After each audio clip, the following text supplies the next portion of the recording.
नमस्कार, आप देख रहे हैं नेक्स्ट 9 पॉलिटिकल बाइट। मैं हूं आपके साथ सिराज। लोकसभा चुनाव के नजदीक आते ही नेताओं के बीच जुबानी जंग शुरू हो गई है।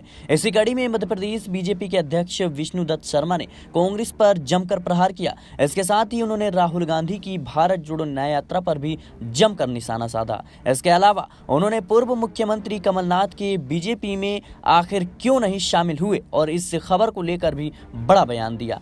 बताते चलें कि वी डी शर्मा ने कहा कि वह बीजेपी में क्यों नहीं आए वो तो वही बताएंगे, लेकिन उनके बारे में जिस तरह का माहौल है, छिंदवाड़ा की जनता ने उन्हें नकार दिया है। हम किसी को बीजेपी में लाने की कोशिश नहीं करते हैं। बीजेपी ऐसा दल है जहां लोगों को लगता है कि वह सब कुछ कर सकते हैं तो लोग जुड़ते हैं।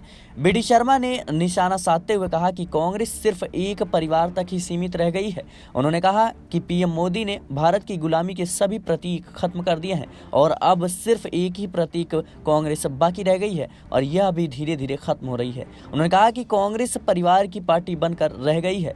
मध्य प्रदेश में भी कमलनाथ हैं, उनके बेटे नकुलनाथ, दिग्विजय सिंह और उनके बेटे जयवर्धन सिंह, और इसी तरह देश के हर कोने में चल रहा है। वहीं दूसरी तरफ बीजेपी सामान्य व्यक्तियों को भी बड़े बड़े पद देकर आसीन करती है।